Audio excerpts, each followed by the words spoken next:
우리가 지난 2주간 동안 대결이라고 하는 그 중간 주제로 살펴본 내용들은 사실상 전초전 정도의 수준이었고, 이제 10가지 재앙으로 들어가면서 본격적인 능력 대결, 대결이라고 할 수 있는 내용은 이제 그때서 본격적으로 시작된다고 말할 수 있습니다. 그래서 이제 10재앙을 살펴볼 차례인데, 10재앙으로 곧바로 들어가기 전에 오늘은 그 개별적인 재앙들에 대해서 살펴보기 전에 이 재앙 전체를 전반적으로 우리가 재앙을 어떻게 바라봐야 할까, 이 재앙이 무슨 의미를 가지고 있느냐, 그래서 이 재앙을 10재앙을 바라보는 관점을 제시하고 그 전반적인 내용들을 개괄하는 시간으로 오늘은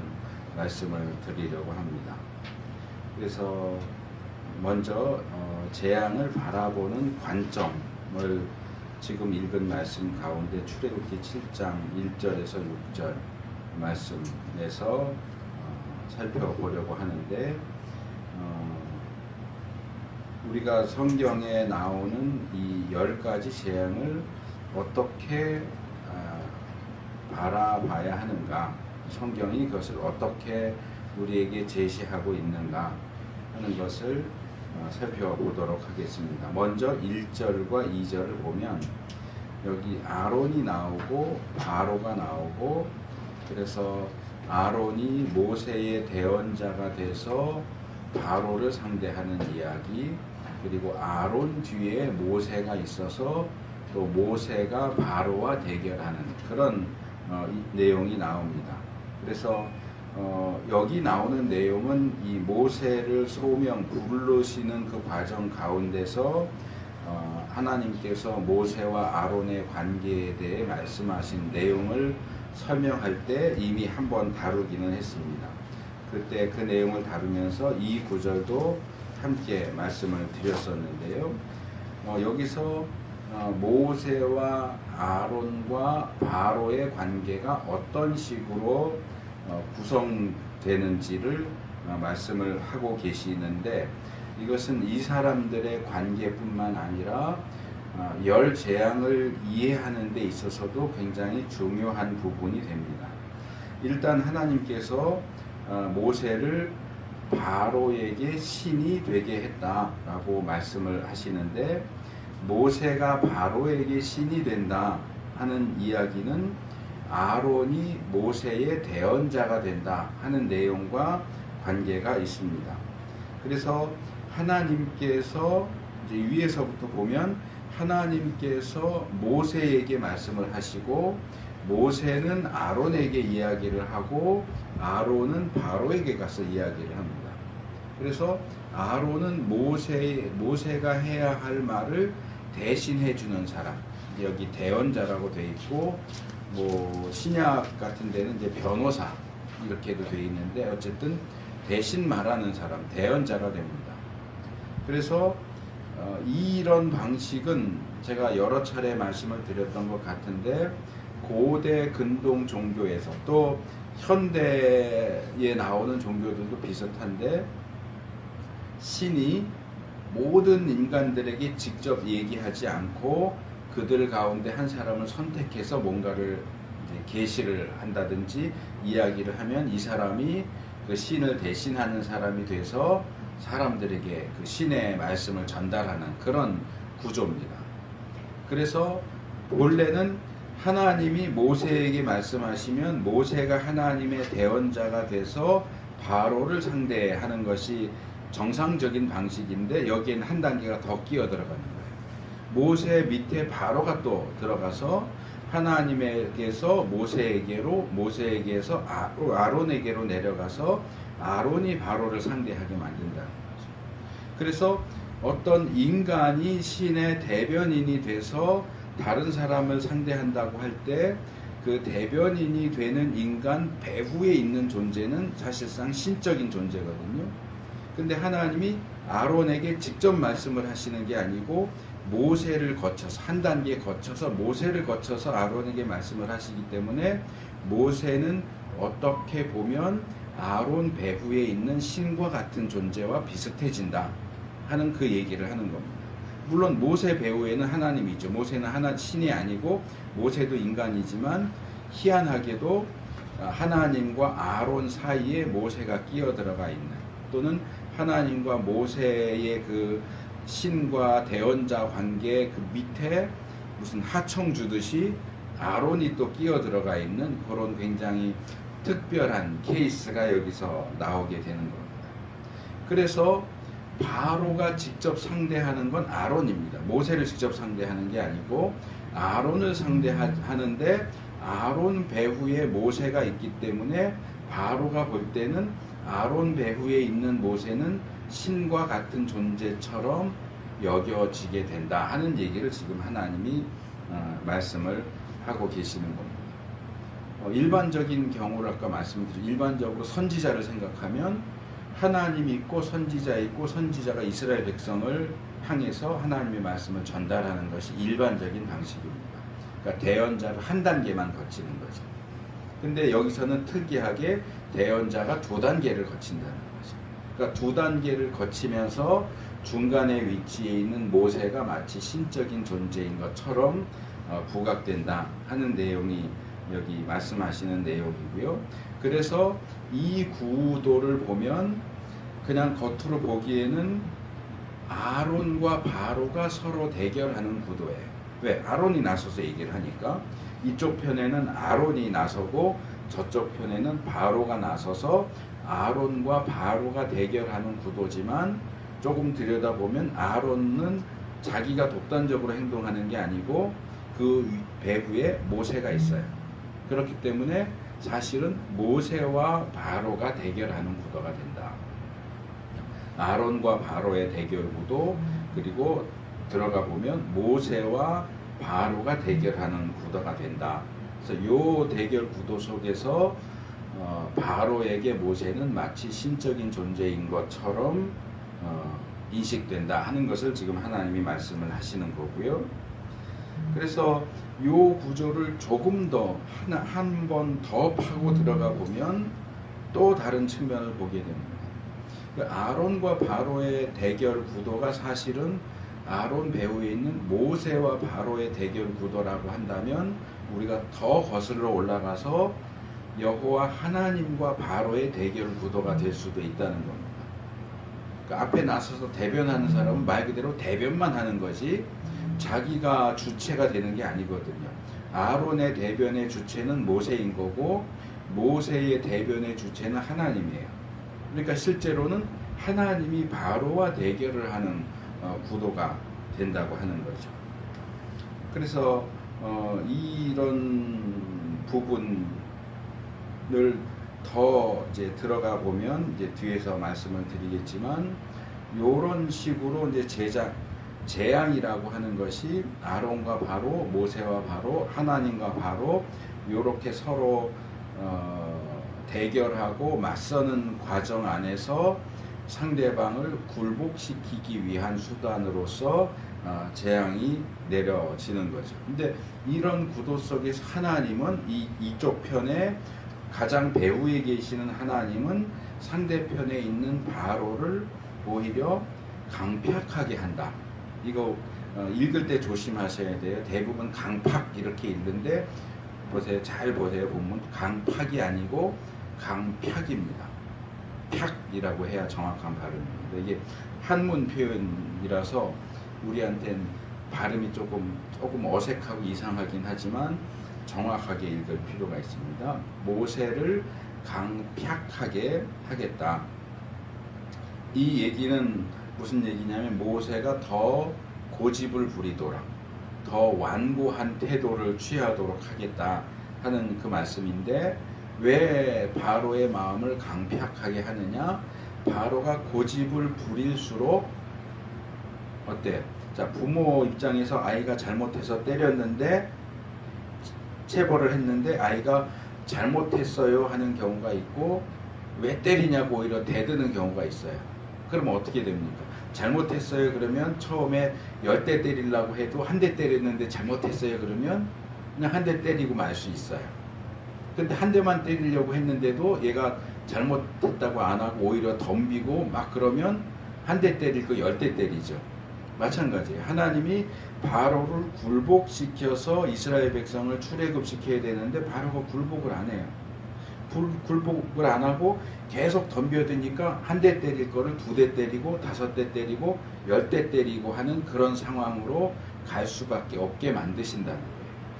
그래서 물론 전지하신 하나님 입장에서는 처음부터 10개의 재앙을 생각하셨겠지만 인간 편에서 보면 바로가 빨리 굴복했다면 재앙이 10개까지 내려지지 않았을 수도 있어요.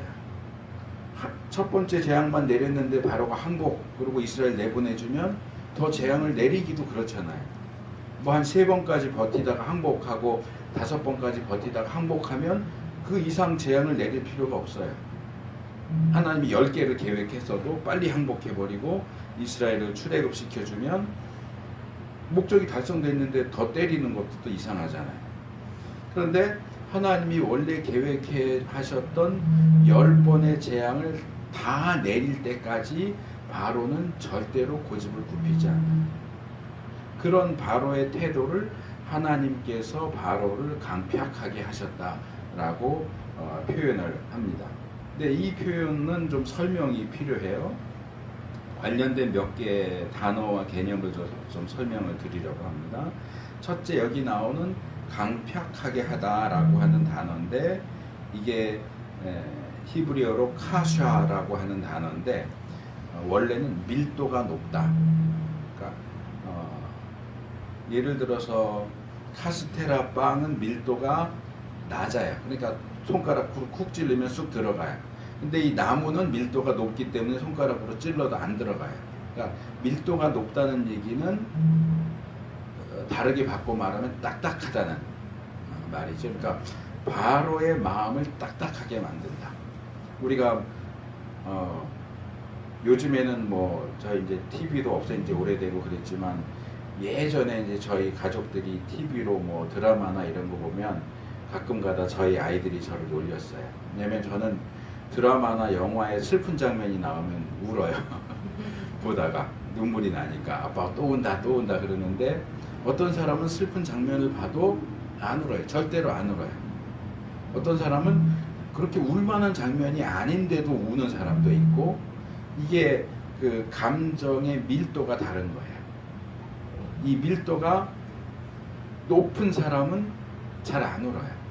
이게 밀도가 낮은 사람은 금방 자극을 받고 그 자극에 대해서 금방 반응을 하는데 지금 바로의 마음의 밀도를 높여버리니까 재앙을 받으면서도 항복할 생각을 안 하는 거예요. 이 정도쯤이야 하면서 버티는 거죠. 계속.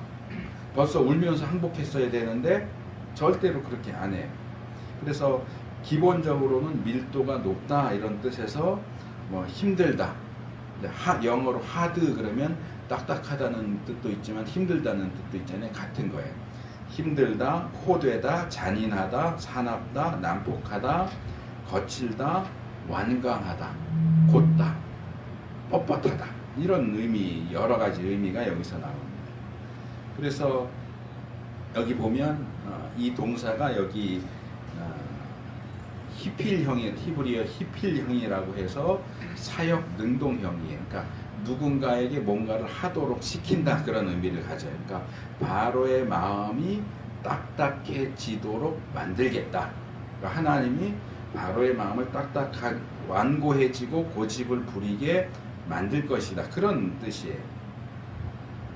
근데 이제 이 부분, 이 표현이 교회 안에서 많이 오해를 받아왔어요.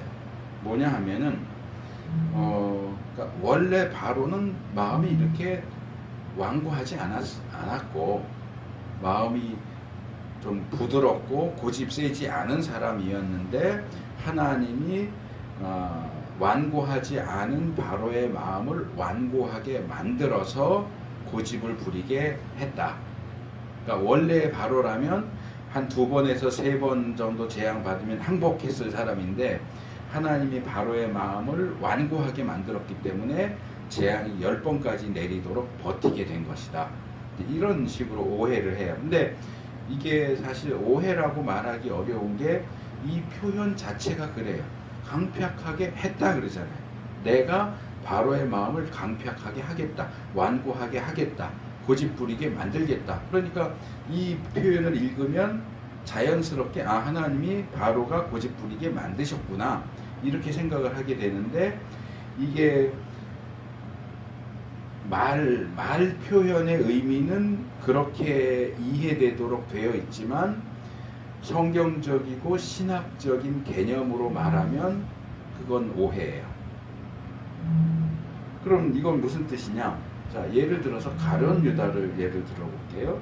가룟 유다가 예수님을 배신해서 팔았어요. 예전에도 한번 말씀을 드렸었는데 바로의 경우가 그거 아주 비슷해요. 자, 가룟 유다가 예수님을 배신해서 팔 생각이 원래는 없었는데 가룟 유다는 예수님을 배반할 생각도 없고 팔 생각도 없었는데 하나님이 가룟 유다에게 그 마음에 압력을 줘서 예수님을 배반하지 않을 수 없도록 예수님을 팔지 않을 수 없도록 만드신 건가요? 그렇지 않아요. 원래부터 가룟 유다는 돈에 대한 욕심이 있던 사람이고 특별히 요한이 그것을 여러 차례 지적을 합니다. 요한복음 12장 대표적으로 요한복음 12장 6절 또 마가복음에도 14장 11절은 가룟 유다는 원래 돈에 대한 욕심이 있었고 사탄이 그걸 이용해서 가룟 유다를 유혹합니다. 누가복음 22장 3절, 요한복음 13장 2절.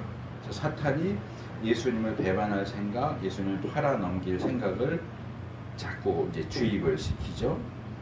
그런데 가룟 유다가 자기가 마음에도 없고 생각해보지도 못한 짓을 하나님의 압력이나 사탄의 압력에 의해서 억지로 하게 된 것이냐? 그렇지 않아요.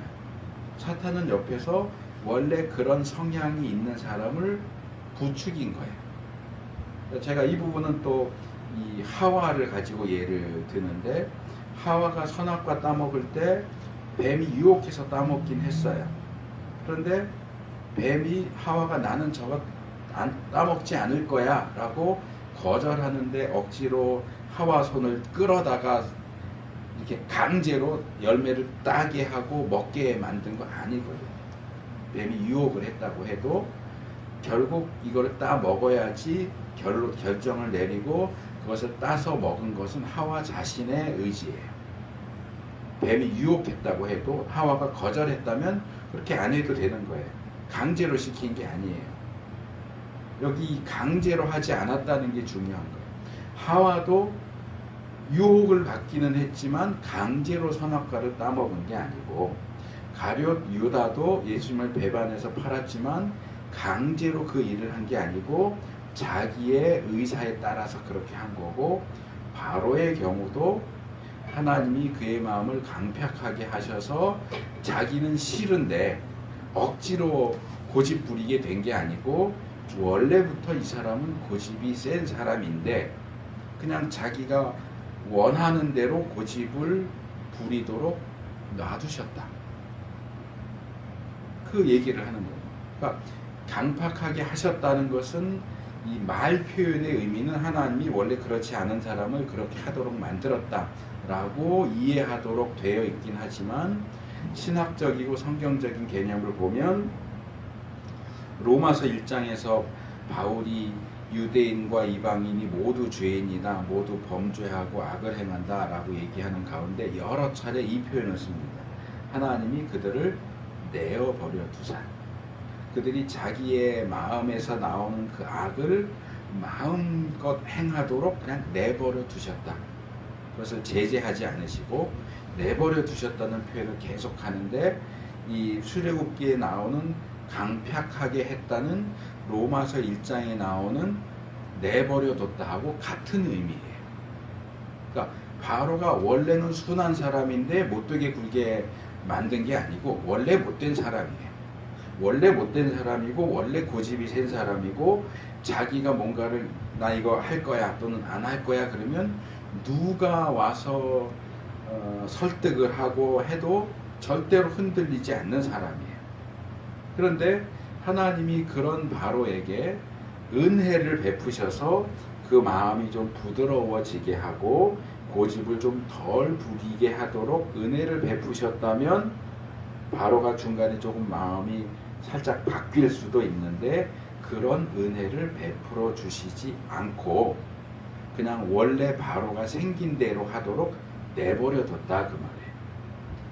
그래서 바로는 하나님 때문에 어쩔 수 없이 고집을 부린 게 아니고 그냥 자기 생긴 대로 한 거예요. 그러면 왜 이거를 그렇게 표현을 하지 구태여 오해하도록 강팍하게 했다라는 표현을 사용했을까? 그건 몰라요. 왜 그렇게 표현했는지 우리로서는 알 수가 없어요.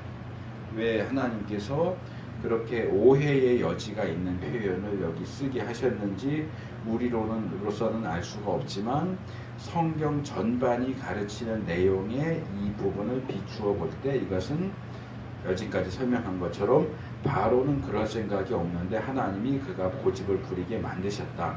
그런 의미가 아니고 바로가 자기 마음대로 자기 생긴 대로 고집을 부리는 것을 억제하지 않으시고 그냥 제 마음대로 하도록 내버려 두셨다. 그런 의미로 말하자면 고정해서 읽어야 됩니다. 이 개념을. 그래서 그러니까 이런 부분들은 어떤 신학적인 설명이 없으면 사실은 이해하기 어려운 부분이기 때문에 제가 따로 말씀을 드린 거고요. 두 번째로는 여기 표현되는 나오는 표징이라는 단어와 이적이라는 단어도 상당히 중요한 부분입니다. 여기 표징이라고 하는 것은 기본적으로 무언가가 나타난다 그런 뜻이에요. 그래서 신호, 표시, 깃발, 기념비, 증거, 기적. 그래서 표징 그러면 우리는 보통 이적 같은 거, 이적, 기적 이런 걸 떠올리는데 그런 의미로 이해하시면 안 되고요. 제가 그냥 아예 딱 개념이 잡히도록 단어를 말씀드릴게요. 영어 단어, 사인. 그러니까 뭐 서명하는 것도 사인이라고 하고 어떤 징조가 나타날 때 사인이 나타난다 그러잖아요. 말세에 징조할 때 이게 사인이거든요. 이 단어가 이 표징이라는 단어가 의미하는 게 바로 사인이에요. 야구 감독이 선수에게 뭐 어떻게 뭐 이렇게 뭐 귀도 만지고 이렇게 턱도 만지고 하면서 사인을 주는 그 사인이에요. 그 다음에 여기 이적이라고 되어 있는 것은 뭔가 두드러진다. 이적, 증표, 징조, 기적, 경이로운 어떤 것. 그러니까 일반적이지 않은 현상. 그러니까 뭐 죽은 사람이 살아났다 이래도 이제 기적이지만 이적이라고 말할 때는 예를 들어서 여기 있는 시계를 제가 손으로 잡고 이렇게 올리면 이게 뜨지만 아무도 손을 안 댔는데 얘가 저절로 혼자 붕 떠서 여기 떠 있다. 그럼 이것도 이적이죠. 일상적이고 평범하지 않은 뭔가 두드러지게 특별한 어떤 현상. 그것은 이제 이적이라고 하는데 이 표징과 이적은 살짝 의미가 다르기도 하지만 또 어느 정도는 의미가 겹쳐지는 그런 내용입니다. 그래서 이 단어들을 보면서 우리가 정리할 수 있는 게 두 가지인데 첫째는 뭔가 일상적이지 않고 두드러지는 특별한 어떤 현상을 하나님이 베풀고자 하신다. 그러니까 애굽에서 늘 있어 왔던 일이 아니고 이런 일은 한 번도 없었는데 이게 10번이나 연거푸 일어나게 내 이적, 내 표징들과 내 이적을 베풀겠다는 얘기는 애굽에서 평소에 뭐 몇십 년 전, 몇백 년 전까지만 해도 전혀 일어난 적이 없는 그런 이상 현상들이 나타나게 하겠다 하는 말씀. 그리고 둘째는 이런 이상 현상들을 통해서 무언가를 내가 사인처럼 지적하겠다. 그러니까 이것은 이것 자체로서만 의미를 가진 게 아니고 무언가를 계속 지적해줘. 이걸 보라고. 마치 손가락질 하듯이 이 재앙은 손가락질 하듯이 야, 이 재앙은 이것 자체가 중요한 게 아니고 이게 뭔가 보여주는 게 있어. 의미하는 게 있는데 이게 저거야. 저거를 봐. 하면서 이 재앙 자체가 뭔가를 계속 지적해주는, 사인해주는 역할을 한다고 하는 거예요. 그래서 이런 이적은 예수님, 우리가 이제 신약에 가서 예수님이 행하시는 이적도 마찬가지예요. 우리는 이제 예수님이 이런 이적도 행하시고 저런 이적도 행하시고 어떤 행하신 그런 놀라운 일, 이적, 기적 이런 것들을 이제 중시하고 보지만 사실 그것에 있어서 가장 중요한 건 그게 이적이라는 게 아니고 표징이라는 거예요. 표적. 그래서 신약엔 주로 표적 이렇게 번역을 하는데 이 사인이에요. 그러니까 예수님이 행하시는 어떤 초자연적인 능력과 역사들은 무언가를 가리켜요. 뭘 가리키느냐? 예수님이 하나님이라는 걸 가리켜요. 예수님이 우리의 구원자시라는 사실을 증명해주는 어떤 증거 자료들인 거예요. 근데 우리는 그것만 보고 이게 뭘 의미하는지는 생각을 안 하고 아 이거 대단하네? 이런 일도 했었어? 기적 자체에 초점을 맞추는데 기적 자체에 초점을 맞추는 게 아니고 이 기적이 뭘 지시하고 있느냐, 이 기적이 사인으로 보내고 있는 핵심이 뭐냐를 잡아내는 게 굉장히 중요합니다. 그래서 예수님의 이적도 그렇고 애굽에서 행해지는 10가지 재앙도 그런 면에서 사인이다. 그러니까 재앙 자체를 살펴보고 이게 어떤 일이고 어떻게 일어났고 어떻게 진행됐고 하는 것을 살피는 것도 중요하긴 하지만 이것이 최종적으로 가리키고 있는 게 무엇인가 하는 것을 놓치지 말아야 된다 하는 겁니다. 그래서 하나님께서 이 표징과 이적들을 특별히 나의 표징과 나의 이적이라고 본문에서 말씀을 하시는데 그리고 그것을 애굽 땅에 많이 행하겠다라고 말씀을 하시는데 이 표징과 이적을 나의 표징, 나의 이적이라고 말씀을 하시는 것은 이 표징과 이적이 첫째로는 하나님에 의해서 행해지는 표징과 이적이다 라는 의미가 있고요. 하나님이 행하시는 표징과 이적이고 둘째로는 이 표징과 이적이 하나님을 가리킨다는 의미도 가지고 있어요. 그래서 이 표징과 이적은 결국 뭐냐? 이제 우리가 계속 이 열재앙이나 그 이후의 내용들을 살펴보면 계속 나오지만 애굽 사람들이 또는 너희가 또는 주변 모든 민족들이 내가 여호와인 줄을 알리라. 하나님을 알리는 목적이에요. 표징과 이적, 열재앙은 하나님이라는 여호와라는 하나님이 존재하신다. 여호와 하나님은 이렇게 능력이 많으신 분이고 여호와 하나님은 자신이 계획하고 결정한 뜻을 반드시 이루시는 분이시다. 그 누군가에게 약속을 하셨다면 그 약속한 것을 끝까지 지키시는 분이다. 이런 여러 가지 여호와 하나님에 대한 사실을 드러내 보여주고 증명해 보여주는 하나의 증거물, 사인이다 하는 것을 기억할 필요가 있습니다. 자, 셋째로는 재앙입니다. 강팍에 대해서 얘기했고 표징과 이적 말씀드렸고 그 다음에 재앙.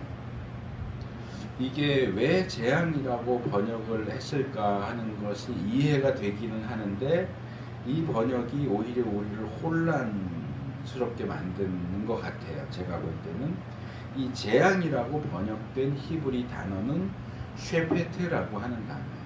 근데 이 쉐페트는 무슨 뜻이냐 하면 이게 심판하다, 재판하다, 판결하다, 처벌하다 라는 그 뜻을 가진 동사 샤파트에서 나온 명사예요.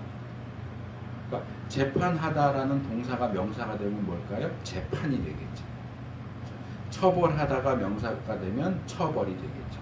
그래서 이 쉐페트라는 단어는 재판, 선고, 그러니까 판결, 처벌 이런 뜻을 가지고 있어요. 재앙, 우리가 알고 있는 재앙하고는 사실은 굉장히 거리가 먼. 자, 내가 잘못해서 붙잡혀가서 재판소에 가서 너 뭐 이거 잘못했으니까 뭐 징역 1년 그래서 형을 선고받았으면 아 이거 재앙이네 이럽니까? 그건 재앙이 아니죠. 자기가 잘못한 것에 대해서 벌을 받는 것이, 지금 우리가 지금 당하고 있는 코로나 같은 경우는 재앙이라고 보는 게 맞겠죠. 그걸 심판이라고 말하면 좀 문제가 됩니다. 그렇게 말하는 사람들도 있어서 조금 문제가 되기는 하지만 이런 건 재앙이에요. 근데 이스라엘에 내려진 어떤 뭐 파리, 메뚜기, 뭐 독종 이런 것들도 우리가 볼 때는 재앙 수준이죠. 아마 그래서 재앙이라고 번역을 한 것 같긴 하지만 히브리 원문에 사용된 단어는 재앙을 가리키는 단어가 아니고 심판을 가리키는 단어예요.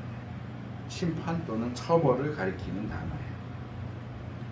그래서 이 부분, 그러니까 그냥 우리가 재앙 그럴 때 그냥 일반적으로 떠올리는 어떤 천재지변으로 인한 어떤 불행한 사고, 이게 아니고, 이게 우연히 일어난 사건이 아니고 여호와 하나님께서 분명한 의도를 가지고 바로를 굴복시켜서 이스라엘 자손을 출애굽시키려는 목적으로 의도적으로 내리시는, 바로와 애굽에게 내리시는 심판이에요.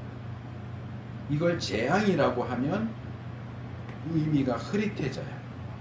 그러니까 어떤 천재지변이 일어났다, 이상한 현상이 일어났다가 아니고 하나님이 지금 애굽을 심판하십니다. 이 재앙은 사실상 재앙이 아니고 심판이다. 그걸 기억하는 것이 필요합니다. 그래서 이렇게 하나님께서 어떤 초자연적이고 특별한 현상들을 통해서 바로와 애굽을 심판하신 결과 어떻게 되겠느냐, 4절 하반절과 5절을 보면 어떤 논리적인 결과 두 개로 연결이 되는데, 첫째는 출애굽입니다. 하나님이 애굽에 재앙을 내리시는 중요한 목적은 이스라엘을 출애굽시키기 위해서예요. 노예들인데 어느 날 갑자기 우리 나가자 그런다고 해서 나올 수 있겠어요? 군인이 지키고 있고 이럴 텐데, 나라에서 관리하는 노예인데 자기들이 노예 관두고 싶다고 해서 그냥 그만둘 수가 없잖아요. 그러니까 그들을 노예로 부리고 있는 애굽 정부와 애굽 지도자의 허락이 떨어져야 해방이 되는 거지. 자기들끼리 우리 이제부터 만세, 우리 3.1절도 마찬가지잖아요. 일본이 우리를 점령하고 다스리고 있는데 우리끼리 대한독립 만세 그런다고 독립이 되는 게 아니란 말이죠. 그렇기 때문에 바로가 여호와 하나님의 능력을 인정하고, 그래 항복 이스라엘 자손들 너희들 가 하고 보내줘야 제대로 된 출애굽이 일어나는 건데, 이 그런 제대로 된 출애굽, 노예 해방은 뭘 거쳐서 일어나느냐? 10가지 재앙. 여긴 10가지라고는 안 돼 있고 그냥 많은 재앙이죠. 많은 재앙들이 내려진 후에야 출애굽이 결국 일어날 것이다. 처음부터 모세를 부르실 때부터 이 말씀을 하셨어요. 내가 너를 이스라엘 자손을 구원하기 위해서 보낸다. 그런데 네가 간다고 해서 금방 출애굽이 일어나지는 않아. 바로가 말도 안 듣고 뭐 여러 가지 복잡하고 힘든 상황을 거쳐서 최종적으로 출애굽이 일어날 거야 라는 말씀을 여러 차례 하세요. 3장에서도 3장 19절 20절, 4장에서도 21절에서 23절, 6장에서도 1절 6절 하나님이 계속 말씀하세요. 출애굽이 그냥 일어나는 게 아니고 어렵고 힘든 상황을 거쳐서 일어날 것이라는 사실을 계속해서 말씀하십니다. 여기 하나 좀 추가해서 말씀을 드리고 싶은 게, 출애굽하게 될 이스라엘 백성들에 대해서 하나님이 그들이 내 백성이다 라고 말씀하실 뿐만 아니라 그 뒤에 보면 내 군대라고도 되어 있어요. 그래서 내 백성, 내 군대, 이스라엘이 군대다. 그리고 이 뒤로 넘어가도 여러 차례 이 이스라엘은 여호와의 군대라고 불립니다. 출애굽기 6장 26절, 7장 4절, 12장 51절, 민수기로 넘어가도 1장 3절, 2장 32절, 10장 28절. 하나님이 계속 이스라엘을 내 군대라고 부르세요. 근데 이 표현도 아까 그 강팍하게 하셨다 하고 비슷한 경우인데요. 이런 성경적이고 신학적인 개념들을 제대로 알지 못하는 상태에서 그냥 성경만 읽다 보면 자기 상식으로 그 성경을 풀어요. 그러니까 강팍하게 하셨다? 이거는 고집 부리게 하셨다는 얘기인데 원래 바로는 그렇게 고집이 센 사람이 아닌데 하나님이 바로가 고집 부리게 만드셨구나 이렇게 생각하죠. 마찬가지로 군대도 마찬가지예요. 성경 모세오경을 읽어보니까 계속 이스라엘을 군대라고 부른단 말이에요. 그러니까 어떤 분은 그렇게 얘기해요. 이스라엘이 이때부터 하나님의 아주 강력한 군대였다. 그래서 하나님이 이스라엘 군대라고 부르시는 거다. 군대가 아닌데 군대라고 부르실 리가 있느냐. 이때부터 이스라엘은 아주 강력한 하나님의 군대였다 라고 이야기하는 분들이 있는데 아니에요. 이스라엘은 애굽에 있을 때도 그랬고 출애굽하는 과정에서도 그렇고 광야를 통과하는 과정에서도 그렇고 가나안에 들어가는 것 또 그 이후에 거기서 정착하는 과정에 있어서도 그렇고 몇몇 경우를 제외하면 딱 한 단어로 얘기할 수 있는데 오합지졸이에요. 노예로 100년 이상 200년 정도 살았는데 얼마나 그 어떤 자립적이고 독립적인 의식을 가지고 있었겠어요. 그들이 어떻게 군대로서 강한 군대로서 일하고 역사할 수 있었겠어요. 오죽하면 하나님께서 이스라엘 백성을 출애굽시키시면서 블레셋이 있는 해변길, 지중해에 접해 있는 서쪽 이 해변길을 쭉 따라서 가는 길이 제일 빨라요. 가나안 땅으로 가는 그 길이 제일 빠른 길인데도 그 길로 인도하지 않으시고 동쪽 이 광야로 들어가는 길로 인도를 하신단 말이에요. 거기 보면 그 이유를 뭐라고 말씀하시냐 하면 거기는 블레셋 사람들이 살아요. 블레셋 사람들은 당시에도 다른 주변 민족 국가들과는 달리 철기 문명이 발달돼서 무기를 철제 무기를 썼어요.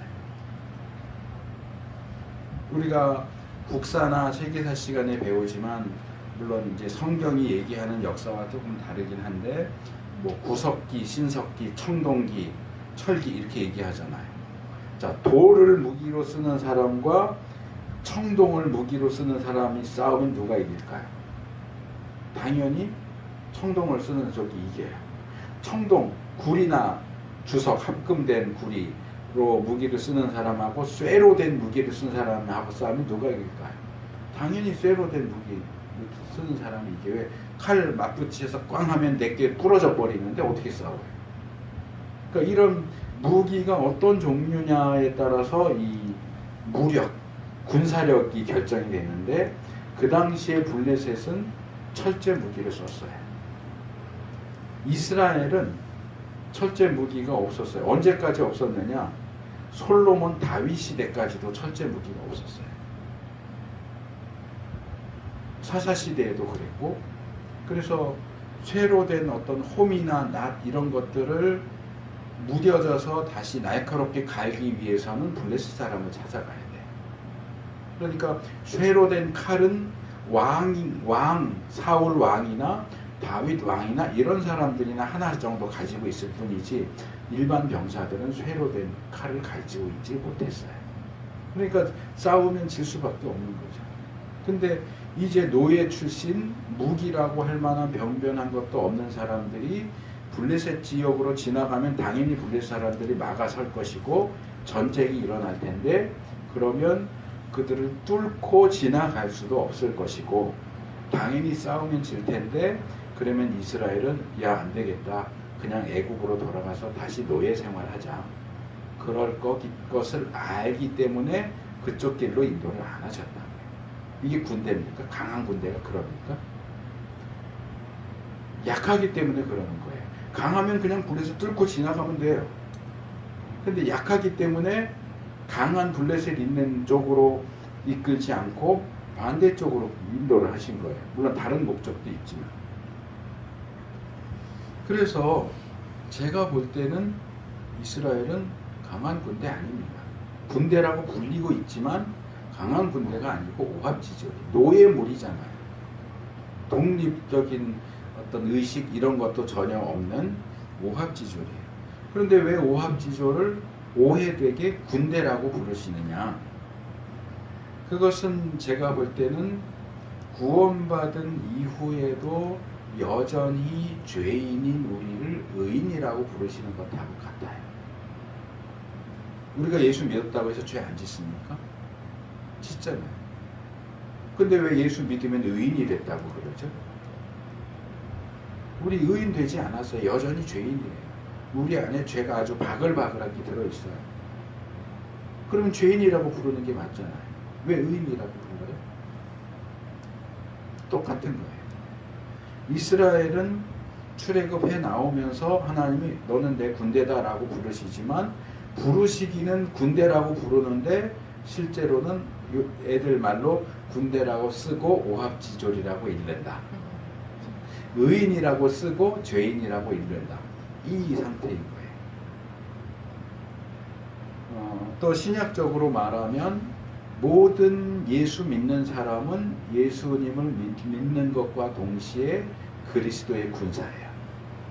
이것은 자격을 얘기하는 거예요. 자격을 얘기하는 것이지 수준과 상태를 얘기하는 게 아니에요. 예수 믿어서 의인이 됐다는 것도 자격, 칭의, 의롭다고 칭해지는 거지 의화, 의롭게 된 게 아니에요. 우리 의롭게 되지 않았어요. 의롭게 되는 과정을 거치는 거죠. 성화, 거룩해지는 과정을 거쳐요. 그래서 우리는 아직 의롭게 되지 않았는데도 불러줘요. 자격증은 그냥 주는 거예요. 수준과 상태는 미달인데.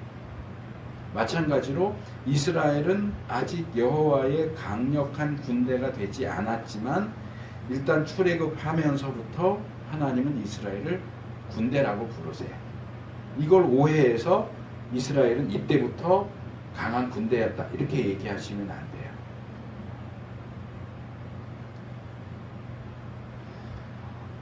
첫 번째 결과는 그러니까 재앙들이 많이 내려지는 것의 첫 번째 결과는 출애굽이다라는 거 말씀을 드렸고 두 번째 결과는 아까도 슬쩍 말씀드렸지만 5절에 나와 있는 것처럼 하나님을 알게 된다 하는 겁니다. 애굽 사람들도 이스라엘 사람들도 또 애굽 주변에 있는 국가들도 결국 여호와라는 하나님 신을 알게 될 것이다. 그래서 이것은 1차적으로 바로가 처음 모세와 아론이 바로를 찾아가서 우리가 섬기는 여호와 하나님을 제사 드리기 위해서 광야로 나가야 됩니다. 보내주십시오 할 때 바로가 뭐라고 얘기합니까? 여호와가 누구관데 내가 그 말을 듣고 이스라엘을 보내겠느냐? 나는 여호와를 알지 못하니 이스라엘도 보내지 아니하리라. 바로가 뭐라고 그래요? 나는 여호와라는 존재를 몰라. 여호와라는 신은 내가 들어본 적도 없는데 내가 왜 여호와의 말을 들어야 돼? 어떤 거기에 대한 답변입니다. 1차적으로. 그래? 그럼 내가 이 재앙들을 통해서 여호와라는 신, 내가 어떤 신인지 너한테 알려줄게. 너 이 10재앙 거치고 나면 여호와가 누구야? 난 여호와를 모르는데 이 소리 절대 못할 거다. 그래서 이 재앙들과 출애굽 사건을 통해서 여호와라는 신이 누구인지를 정말 뼈저리게 알게 해주겠다 하는 것이고 여기는 그냥 애굽 사람이라고만 나왔지만 좀 더 확대하면 애굽 사람들도 그 주변에 뭐 에돔 사람들, 모압 사람들, 블레셋 사람들, 뭐 미디안 사람들, 다른 민족들도 이 열재앙과 출애굽을 보면서 여호와 하나님이 어떤 분이신지를 알게 하겠다. 세계 만방의 모든 민족들과 모든 국가들에게 내가 누군지를 알리겠다 하는 것이 하나님의 뜻입니다. 그리고 이것이 사실 성경에 나오는 하나님이 품고 계시는 중요한 목적 가운데 하나예요.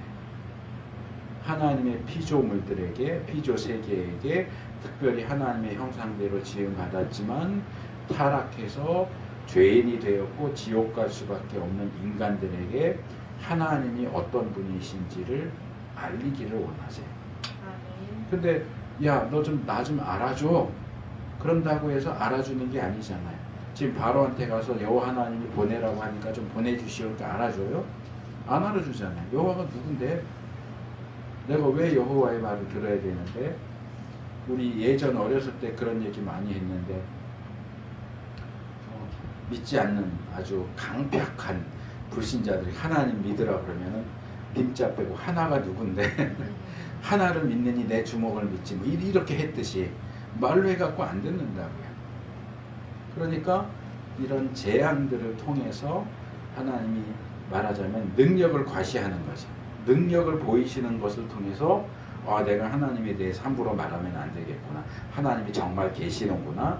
이렇게 인정할 수밖에 없도록 그렇게 만들고자 하시는 거죠.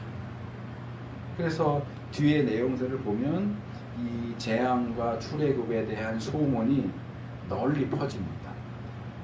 그래서 모세의 장인인 이드로도 이 소문을 듣고 모세를 찾아오죠. 출애굽기 18장. 어제 저녁에 제가 이 본문을 설교 준비를 하다가 끝내진 못했는데 이 본문 가지고 설교 준비했는데 소문을 듣고 찾아왔어요. 나중에 광야 막 하다가 생활 한참 하다가 이제 가나안 땅으로 가려고 갔을 때 모압 왕인 발락도 그 전부터 들려오던 이스라엘에 대한 소문을 듣고 이 사람들 가만 놔두면 우리가 큰일 나겠다. 그래 민수기 22장 5절 6절에 보면 그 다음에 요단강을 건너서 가나안 땅에 들어갔을 때도 가나안 족속들에게도 이 홍해를 건넌 사건, 출애굽 사건들이 많이 알려져서 그 애굽에서 나왔던 그 이스라엘이 지금 우리한테 온댄다. 그래서 벌벌 떨었다는 내용이 여호수아 2장에도 나오고 5장에도 나오고 9장에도 나와요. 하나님에 대한 소문이 퍼지는 거죠. 이 열재앙과 출애굽 사건을 통해서. 특별히 여호수아 4장 24절을 보면 이렇게 얘기해요. 이는 땅의 모든 백성으로 여호와의 손이 능하심을 알게 하며 너희로 너희 하나님 여호와를 영원토록 경외하게 하려 하심이라 하라 하는 내용이다. 하나님이 왜 인간 역사에 개입하시고 자연적으로는 볼 수 없는 초자연적인 어떤 능력과 현상들과 그런 것들을 베푸시고 하나님이 선택하신 백성들을 구원하시고 인도하시고 보호하시고 그래요? 하나님을 알게 하기 위해서. 바꿔 말하면 하나님을 모르는 사람들이 하나님을 믿는 우리를 통해서 하나님이 정말 계시는구나. 하나님이 살아계시는구나. 하나님에 대해서 함부로 말하면 안 되겠구나. 하는 것이 알려져야 된다는 거예요. 근데 대부분은 거꾸로잖아요. 저거 교회 다닌다고 하는데 저 인간 보니까 하나님은 안 계셔. 저 인간 보니까 천국 지옥도 없어. 저 인간 보니까 예수 굳이 믿을 필요가 없겠어. 우리의 존재 목적이 그건데 완전히 그 존재 목적에 반대되는 방식으로 행동하는 경우들이 너무 많이 발견된다. 하나님은 우리를 통해서 하나님이 알려지기를 원하십니다. 그것을 중간에서 가로막으면 안 돼요. 6절로 넘어오면 모세와 아론이 순종했다. 모세와 아론이 여호와께서 자기들에게 명하신 대로 곧 그대로 행하였더라 라고 기록합니다. 근데 이 부분에서 이 내용이 나오는 건 좀 이상하게 보여요. 왜냐하면 지금 앞에서 살펴본 내용은 하나님이 내가 앞으로 어떻게 할 거야. 바로의 마음을 강팍하게 할 거고 많은 재앙을 내릴 거고 그래서 이스라엘이 출애굽하게 할 것이고 내가 누군지를 알릴 거야 하는 내용이잖아요. 지금까지 살펴본 게. 그러면 그 말씀을 듣고 모세와 아론이 순종할 게 뭐가 있어요? 뭘 해라 그래야 순종했다 이렇게 나오는데 해라가 아니잖아요. 내가 이거 할게. 하나님이 내가 이거 할게 그랬는데 내가 이거 할게 라는 말씀에 대해서 모세와 아론이 순종했대요. 이건 뭔가 좀 이상하게 보이는데 이 부분, 이 말씀도 제가 볼 때는 이 재앙과 관련해서 또 다른 측면으로 우리를 이끈다고 보입니다. 제가 앞에서 아론과 바로, 모세와 바로, 그리고 하나님과 바로의 대결 구도에 대해서 말씀을 드리면서 아론의 배후에는 모세가 있었고 모세의 배후에는 하나님이 계셨다는 얘기를 했습니다. 그 얘기를 들으면서 혹시 이런 생각 해보신 분은 없어요? 그럼 바로의 배후에는 누가 있을까? 바로는 배후가 없을까요? 바로의 배후에 누가 있어요? 누가 있느냐? 애굽의 신들이 있어요. 그래서 이 대결은 인간 아론이나 모세와 바로 사이의 대결 구도인 것 같이 보이지만 사실은 인간들 뒤에 있는 여호와 하나님과 애굽 신들의 대결이라는 이 구도로 바뀌는 겁니다. 그래서 바로의 배후를 밝혀주는 구절 두 개를 소개하려고 그래요. 첫째는 출애굽기 12장 12절입니다. 10번째 재앙과 관련된 내용. 애굽 땅에 두루 다니며 사람과 짐승을 물어나고 애굽 나라 가운데 처음 난 것을 다 치고 애굽의 모든 신에게 벌을 내리리라. 나는 여호와니라. 여호와 하나님이 애굽의 모든 신에게 벌을 내려. 그게 10가지 재앙이에요. 10가지 재앙은 아까 재앙이 아니고 심판이라고 그랬잖아요. 이 심판은 바로에게 내리는 심판이고 애굽 땅에 내리는 심판이고 그리고 애굽 신들에게 내리는 심판이에요.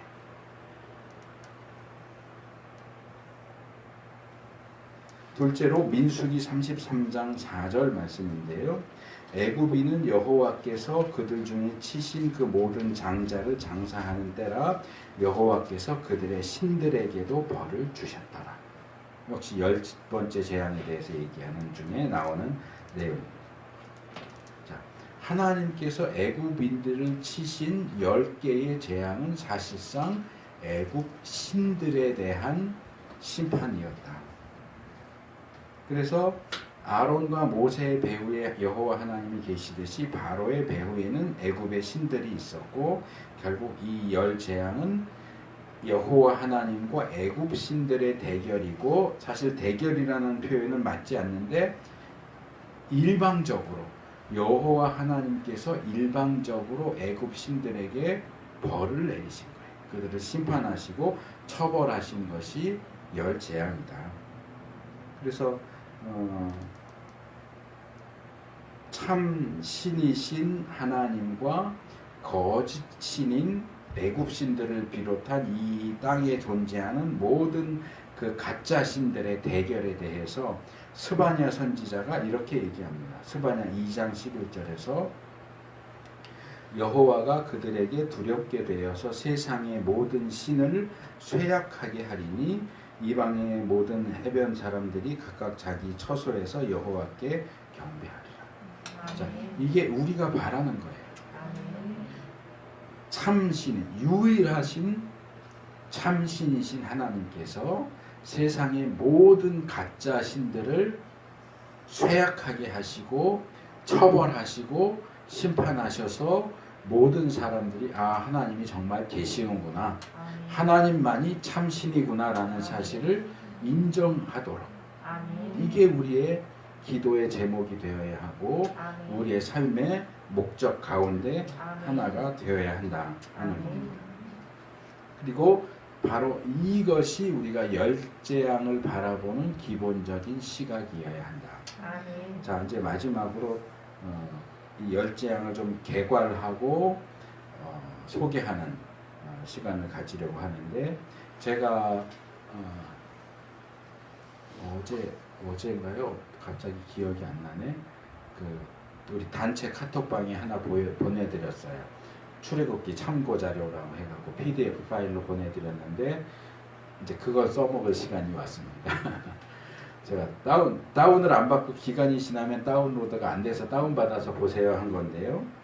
그건 제가 예전에 신학교에서 강의할 때 쓰려고 만들어 모세 오경 강의하면서 오경과 관련된 내용들 했던 것 중에서 출애굽기 관련된 내용만 제가 잘라서 PDF로 저장을 한 내용인데요.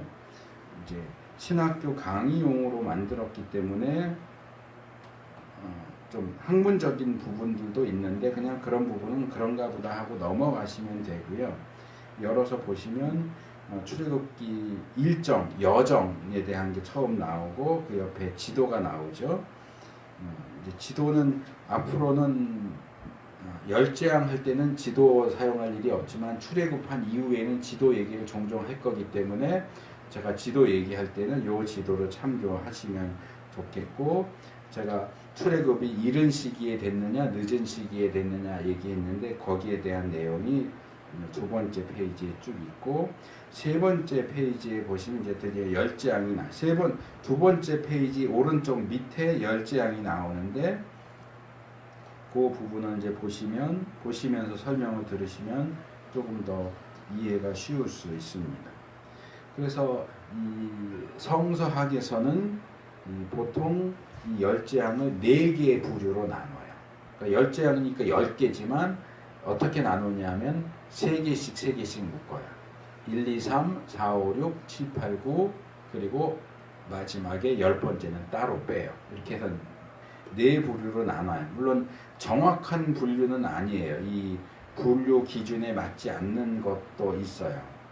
첫 번째 부류에 나오는 이의재앙이나 세 번째 부류에 나오는 메뚜기 재앙 같은 경우는 조금 그 분류 기준과 맞지는 않지만 개괄적으로 그냥 그렇게 분류를 합니다. 그래서 첫 번째 재앙 피와 개구리와 이는 주로 나일강과 관련된 재앙이다. 피도 나일강을 피로 만들었고 개구리도 나일강에서 올라왔죠. 이제 이강 같은 경우는 땅에 티끌로 만들었기 때문에 나일강과 직접 관련은 없어요. 그래서 조금 안 맞는 것도 있다고 말씀을 드린 거고, 두 번째로 4, 5, 6은 파리, 악질, 독종인데 주로 이제 파리와 관련된 재앙이다 이렇게 봅니다.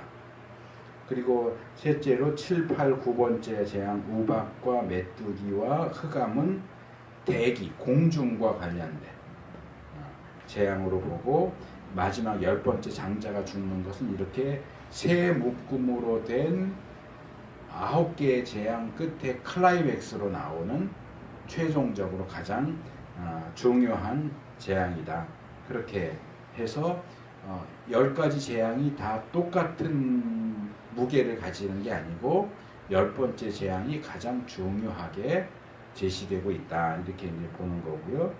이제 그 다음에 그 세 번째 페이지 왼쪽에 보면 10가지 재앙이 어떤 의미를 가지고 있고 애굽의 어떤 신들과 관련이 있는가 하는 걸 설명해 놨고, 그 오른쪽에 있는 거는 그거 제가 열심히 노가다를 했어요.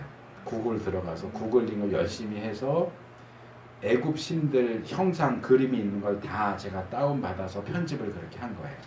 그러니까 모습을 한번 보시라고. 개별적으로 거기 제가 써놓은 애굽 신들을 검색하면 이미지가 뜨기는 하지만 그걸 다 찾아보지 않아도 한꺼번에 보시라고 애굽 신들 모습을 제가 거기 다 담아놨습니다. 여기 그 열재앙과 관련된 애굽 신들은 다 제가 거기다 뽑아놨으니까 그냥 보시면 됩니다. 그래서 첫 번째 재앙은 나일강을 비롯한 애굽에 있는 모든 물들을 피로 만드는 재앙이죠. 그래서 나일강은 이집트의 생명줄이에요. 나일강이 있어서 애굽에는 가뭄이 안 들어요. 요셉 때는 아주 특별한 케이스고, 그래서 늘 가나안 땅에 가뭄이 들면 아브라함도 애굽으로 오고, 야곱도 애굽으로 오려고 하고, 이삭도 애굽으로 오려고 하고, 이런 식으로 계속 애굽으로 오는 게, 애굽은 나일강 때문에 가뭄이 거의 없어요. 그런데 그 나일강이 피가 된다는 것은 죽는다는 얘기예요. 나일강을 죽이는 형벌인데, 이 나일강과 관련된 신들을 거기 해놨죠. 크놈이라고 하는 신은 나일강의 수호신이고, 하피는 나일강의 영. 뭐 수호신하고 영하고 뭐가 다른지는 모르겠지만 어쨌든 그렇게 불러요. 오시리스의 경우는 나일강이 이 신의 핏줄이 나일강이다, 이렇게 돼 있어서 이렇게 나일강과 관련된 신들이 여럿이 있는데 나일강을 죽이시는 하나님을 막지를 못하는 거예요. 그러니까 결국은 하나님이 나일강과 관련된 신들에게 벌을 내리시는 거죠. 첫 번째 재앙을 통해서. 두 번째는 개구리 재앙인데, 거기 이제 설명은 그냥 시간이 갔으니까 제가 안 하고 넘어갈게요. 여기 이 개구리 재앙과 특별히 관련된 신은 헤케트라고 하는 신이에요. 거기 그림 보시면 알겠지만 헤케트는 얼굴이 개구리 모양이에요. 개구리 얼굴을 한 헤케트 신. 부활과 생명과 산모의 신에 대한 형벌이다. 또 나일강에서 개구리가 나왔는데 그것을 막지 못했으니까 하피 또 연결되고, 세 번째 이 재앙은 이와 관련된 신은 없지만 이 이가 땅의 티끌로 만들어지죠. 그래서 이 땅과 관련된 신은 게브라는 신이 있어요. 그러니까 땅의 신인데 이 땅의 티끌로 이를 만드는 하나님을 못 막는 거죠. 그러니까 얘는 무능력하다라고 하는 것을 보여주는 거예요. 파리 재앙의 경우도 이 풍뎅이 모양을 하고 있는 케페라, 그 다음에 날아다니는 곤충들의 신인 우아트치트라고 하는 신이 관련이 돼 있고, 그 다음에 가축들에게 내려졌던 악질 재앙의 경우는 이 암소 모양을 한 신들의 어머니 하토르, 또 푸타신이 부리는 황소신이고 자손 번식의 신인 아피스, 또 황소 모습을 한 헬리오폴리스, 성경에는 온이라고 번역되어 있는데 헬리오폴리스의 수호신인 무네비스, 그러니까 짐승과 관련된 신들이 심판의 대상이 되는 거고, 독종, 이건 이제 전염병인데 전염병의 신인 세크메트, 치료의 신인 이모텝, 이런 신들이 심판의 대상이 되는 거고, 우박재앙 같은 경우는 하늘을 지키는 신인 누트, 생명을 주는 여신인 이시스, 곡식을 보호하는 신 세트, 대기의 신인 슈, 이런 신들이 관련되어 있습니다. 메뚜기 재앙 같은 경우는 생명을 주는 신인 이시스, 곡식을 보호해주는 세트, 메뚜기로부터 지켜주는 신이 따로 있어요. 세라피아라고 하는 신도, 이 하나님이 이런 내용들을 가지고 재앙을 내리고 심판하시는데 애굽 신들 가운데 아무도 막아서지 못해요. 방해하지도 못해요. 아홉 번째 흑암 재앙은 태양신이 여럿이 있어요. 레, 아톤, 아툼, 호루스, 그리고 달의 신인 토트, 또 태양신의 바로는 태양신의 아들이라고 많이 알려져 있는데, 어쨌든 해와 달 이런 것들과 관련된 신들이 이 아홉 번째 재앙과 관련이 있고, 열 번째 장자가 죽는 재앙은 생명과 죽음을 관장하는 오시리스 신, 출산과 집을 보호하는 수호신 타우르트 같은 신들이 관련이 되어 있습니다. 그래서 성경에는 그냥 이런 재앙 이렇게만 돼 있고, 포괄적으로 애굽 신들에게 벌을 내렸다 이렇게 돼 있는데, 이것을 이제 학자들이 연구를 한 거죠. 애굽 신들이 어떤 신들이 있나, 어떤 신이 어느 재앙과 관련이 있는가를 이제 쭉 연결을 시켜서 이제 표를 만든 거고, 그 표는 이제 제가 이제 기존에 있던 것들을 작성한 거고 거기에 나오는 신들은 이제 좀 참고하시라고 이름을 제가 여기 올려놨습니다. 말씀을 맺겠습니다. 오늘 우리는 성경이 애굽에 내려진 10개의 재앙을 어떻게 이해하고 있는지, 그리고 특별히 그것이 여호와 하나님을 거역하는 바로와 애굽과 그 배후에 있는 애굽 신들에 대한 심판과 형벌이었다 하는 사실을 살펴봤습니다. 제가 전반적인 내용을 감안해서 대결이라고 하는 중간 주제로 묶기는 했지만 이 재앙들은 사실은 일방적인 처벌입니다. 신이라고 이름을 불리지만 참신이신 여호와 하나님과 가짜 신인 애굽의 신들은 사실상 비교가 안 돼요. 뭐 실력이 비등비등해야 대결을 하는 거지, 실력 차이가 너무 나버리면 일방적인 구타, 뭐 격투기 같은 데도 보면 일방적인 구타를 하듯이 하나님이 일방적으로 애굽 신들을 형벌을 하는 것이다. 이게 재앙이다. 그래서 이 모세 시대에도 그랬고 세상의 역사 속에서도 그랬고 우리가 살고 있는 지금 이 시대에도 그냥 보면 악이 득세하고 있고 악이 성해서 이 정말 믿는 사람들은 어떻게 살아남기나 할 수 있을까 생각되는 그러한 상황과 그러한 세태일지라도 결국에는 하나님이 승리하십니다. 결국에 하나님은 세상의 모든 신들을, 하나님을 대적하는 모든 것들을 쇠약하게 하시고 심판하시고 처벌하셔서 모두가 하나님을 믿고 구원받는 것은 아니지만 믿지 않을지라도 하나님이 계시는구나, 하나님이 계시다는 저 기독교인들의 말이 거짓말이 아니었구나 라고 인정할 수밖에 없는 때가 올 거다. 물론 그것은 하나님이 하시지만 하나님이 재앙과 출애굽을 주도하시면서도 모세와 아론을 불러서 중간 역할로 쓰시듯이 이 시대에도 하나님이 우리 믿는 자들을 중간 역할로 불러서 쓰십니다. 그래서 우리가 그 하나님의 존재와 능력이 가려지도록, 쟤 보니까 교회 안 나가야 되겠네, 쟤 보니까 예수 안 믿어야 되겠네, 이런 소리가 나오지 않도록 우리의 어떤 언행도 조심하고 가정에서나 직장에서나 학교에서나 사회 이웃 간의 관계 속에서나 하나님의 원리에 따라 행동하고, 그래서 하나님이 정말 인정하시고 기뻐하실 만한 그러한 하나님 나라 백성다운 삶을 살아가는 우리가 될 수 있기를 축복합니다. 아멘.